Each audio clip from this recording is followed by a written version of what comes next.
হেৰা ফুকনকো মাতি দিব পৰা গ'লহেঁতেন। নালাগে সেই পাতক, ইমান কথা কয় কিয়? যোৱা বছৰ মনত নাই, ৰাতি 2 বজালৈ কথা কৈ কৈ নাযায়হে নাযায়। আৰু আমাৰ বাবায়ো ইমান বেছি মানুহ ভাল নাপায়। ইহঁতি আহিল চাগে, যাওকচোন আপুনি। ৰ'বা,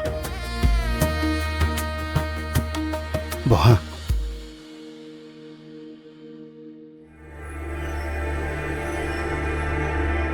খুৰা, মই আপোনালোকৰ ইয়াত থকা ইমান দিন হ'ল, কিন্তু আপোনালোকৰ কোনোবা ল'ৰা আছে বুলি মই জনাই নাছিলোঁ। দেখাও নাই কেতিয়াও। ইয়াত নাথাকে নেকি? থাকে, মাক আৰু মোৰ বুকুৰ মাজত থাকে সদায়।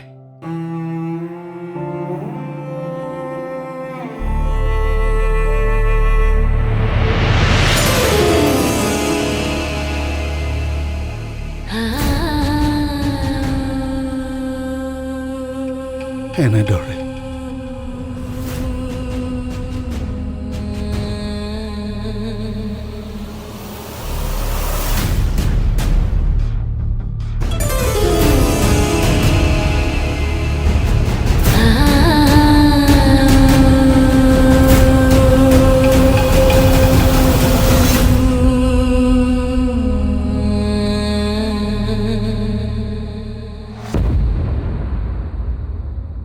বাইক ৰাইডিঙৰ চখ আছিল তাৰ।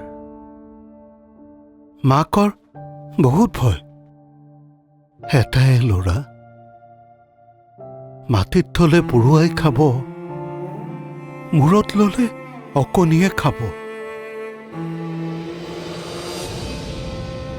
কিন্তু বাইক ৰাইডিঙৰ তাৰ চখবোৰৰ ওপৰত মাকৰ মৰম, ভয় সকলোবোৰ হাৰি গ'ল।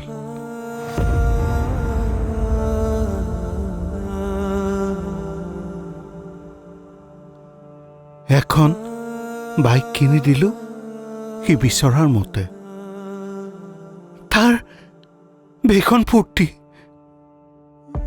এদিন লগৰ কেইজনমানৰ লগত হিমাচললৈ গৈছিল বাইক ৰাইডিঙৰ কাৰণে।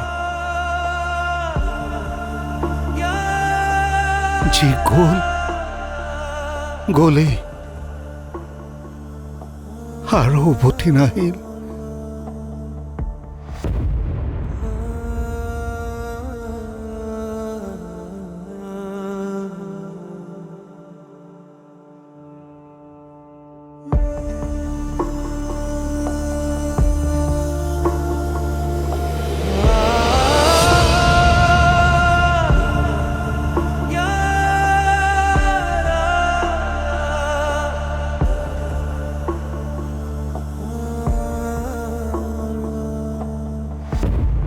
সি কায়িকভাৱে নাথাকিলেও আমাৰ মাজত সদায় আছে।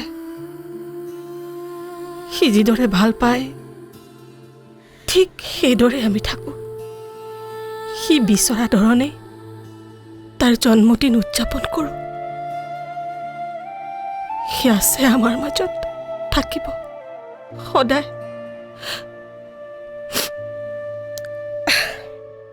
এইবোৰ বাদ দিয়া এতিয়া। মই ভাত বাঢ়ো, তুমি চন্দনহঁতক ভাত খাবলৈ মাতা গৈ যোৱা। খুৰী, মই মানে মাছ মাংস একোৱেই নাখাওঁ। যি দিয়ে নিৰামিষ দিব। অ' হয় নেকি? হয়। চে, দাইল চব্জিৰে ভাত খাব লাগিব এতিয়া দেহি। হ'ব দিয়ক।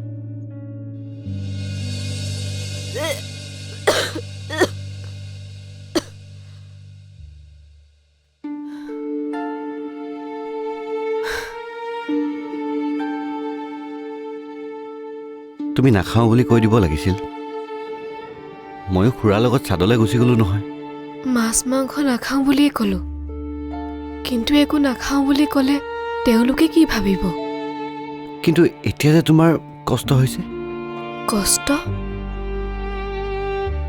তেখেতসকলৰ মনৰ কষ্টতকৈ মোৰ এই কষ্ট একো ডাঙৰ কথা নহয়। চিন্তা নকৰিব, মানুহৰ মাজত আহিছোঁ যেতিয়া মানৱীয়তা কি সেই গুণ লৈহে যাম।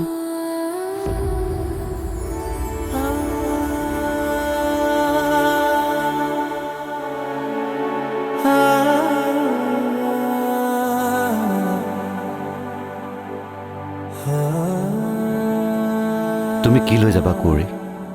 তোমাৰ পৰাহে আমি বহুতো শিকিছোঁ।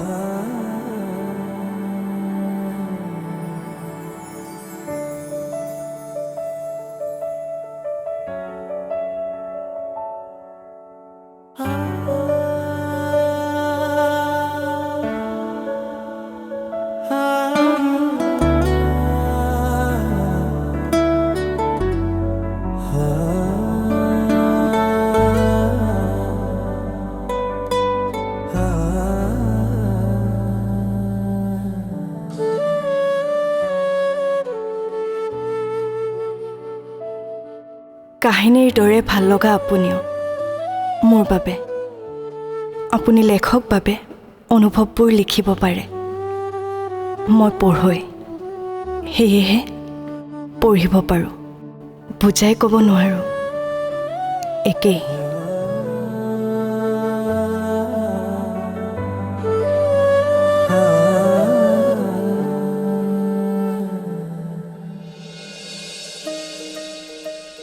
আইতা, কালি কিন্তু কুঁৱৰীৰ কাহিনী শুনা আধৰুৱা হ'ল। তুমি টোপনি গুচি গ'লা। এতিয়া কবা? এতিয়া নহয়, তুমি প্ৰথমতে ব্ৰাছ কৰি মুখ হাত ধুই ফ্ৰেছ হৈ লোৱা। তাৰপিছত তুমি ব্ৰেকফাষ্ট কৰি ল'বা। তাৰপিছত মই কাহিনীটো আকৌ শুনাম। হ'বনে মোৰ সোণজনী? হ'ব। হ'ব, ঠিক আছে।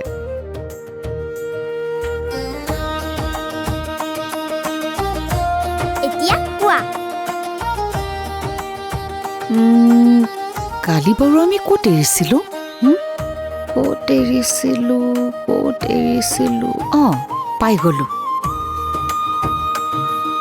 এনেদৰে চন্দন আৰু পৰীৰ জীৱনটো চলি গৈ থাকিল। চন্দনৰ দিনবোৰ আগতকৈ বহুত বেছি ভাল হৈ পৰিল। কিন্তু এনেতে এদিন এটা ঘটনা ঘটিল।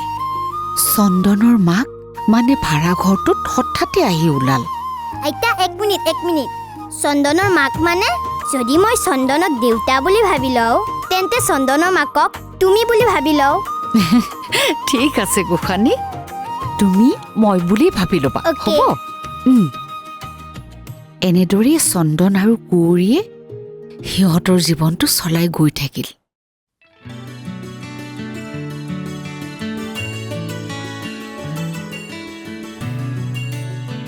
ৰখক, ইয়াতে ৰখকচোন।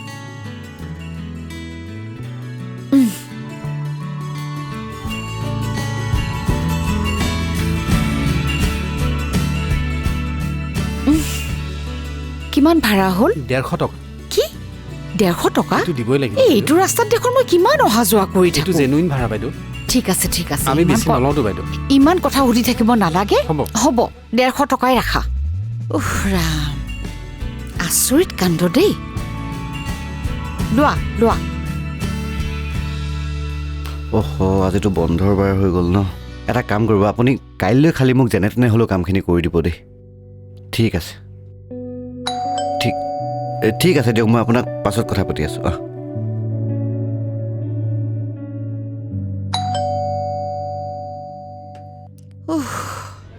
মা, তুমি ইয়াত? ইমান মোৰ চিঞৰডাল মাৰিছ যে। নহয় মানে একো খবৰ নিদিয়াকৈ আহিলা যে। এতিয়া চব কথা বাহিৰতে পাতি থাকিবি নে মোক ভিতৰলৈকো সোমাব দিবি? অঁ,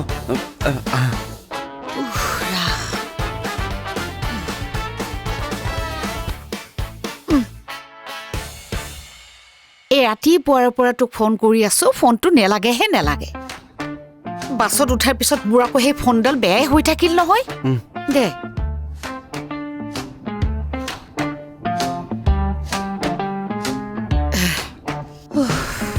এতিয়াহে শান্তি। হঠাতে আহিবলগীয়া হ'ল, বুজিছ? এই আমাৰ গাঁৱৰ যে ৰঞ্জিত, তাৰ মাকৰ গাটো বৰ বেয়া। খবৰ এটা লওঁ বুলি আহিলোঁ। অকলে মই চিনিও নেপাওঁ নহয়। সেই ভাবিলোঁ তোৰ ইয়ালৈকে আহোঁ। ভালে কৰিলা। তাতে মোৰ কিবা আজি কেইদিনমানৰ পৰা প্ৰেছাৰটোৱে বৰকৈ উকাই আছে। ভাবিলোঁ একেবাৰে এবাৰ ডাক্তৰক দেখুৱাই যোৱাও হ'ব। হেৰি, এই তই গা ধুলি নে নাই? ধুলো। দে তেতিয়াহ'লে এটা কাম কৰোঁ। বৰ পিয়াহ লাগিছিল। মই সোনকালে হাত ভৰিকেইটা ধুই লওঁ, বুজিছ? আৰু তই এটা কাম কৰ, তই ওলা, আমি দুয়োজনে সোনকালে হস্পিটেলৰ পৰা আহোঁ। মা ৰ'বাচোন, এই ৰুমটো বা কেনেকুৱা হৈ আছে। ৱা, মোক কিবা আলহীৰ নিচিনা কৰিছ যে। মই আলহী নেকি? হা, যা সেইফালে যা যা। এনেকেই যাওঁ। শেষ।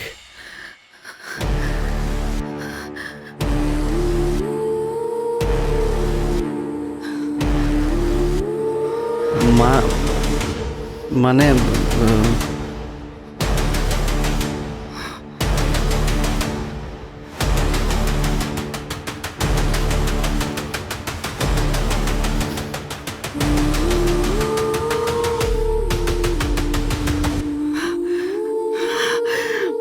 মা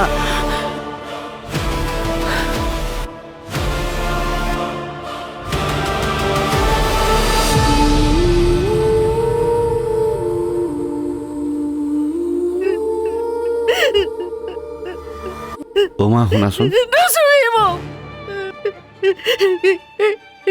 গাঁৱৰ 10জন মানুহৰ আগত বাপেকে বুকু ফুলাই কয় মোৰ ল'ৰা ভাল, আৰু ইয়াত আমাৰ ল'ৰাই কৰিছে এয়া। এজনী গাভৰু ছোৱালী আনি ৰুমৰ ভিতৰতে সোমাই ৰাখিছে। ৰাম মা, তুমি কথাবোৰ নুবুজা কিয়? কি বুজিবলৈ আছে? হা, কি বুজিবলৈ আছে? কৰ ছোৱালী, কি জাত পাত, মাক বাপেক কোন, একো চিন চাপ নাই। সি আহি কৰবাৰ পৰা ছোৱালী এজনী আনি ইয়াত সংসাৰ পাতিছেহি। এইবোৰ চাবৰ বাবে আমি তাক টকা দি দি প্ৰাইভেট স্কুলত পঢ়ুৱাইছিলো।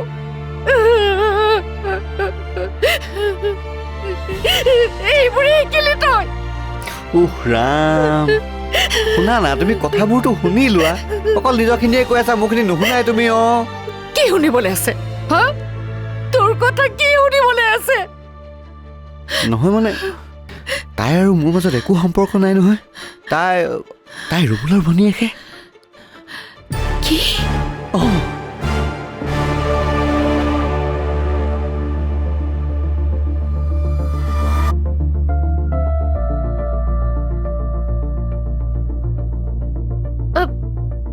ৰুবুলৰ ভনীয়েক যদি ইয়াত কি কৰিছে? সেইটোৱেতো ডাঙৰ কথা মা। মা, এই হ'ল ৰুবুলৰ মাহীয়েকৰ জীয়েক। কিন্তু তোৰ ইয়াত আছেহি কিয়? তাকেইতো, তাই মোৰ ইয়াত কিয় আছে? মানে হেৰি, মা, বেচেৰি গাটো বৰ বেয়া। তাতে তাইৰ মাকো নাই। মাহীমাকে চিকিৎসা কৰাবলৈ এৰি তাইক ঘৰৰ পৰা উলিয়াই পঠিয়াই দিলে। বেচেৰি এতিয়া ক'ত যাব, কি কৰিব?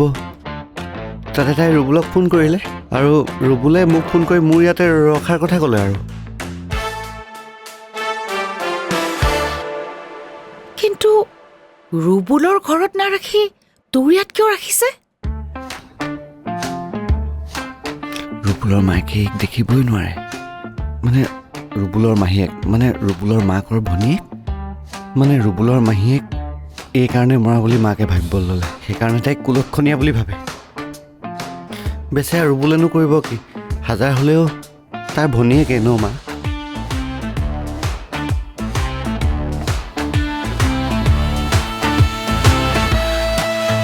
ৰুবুলক মাত। অঁ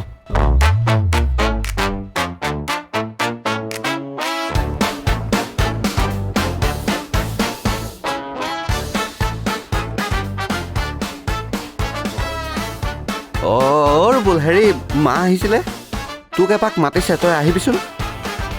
অঁ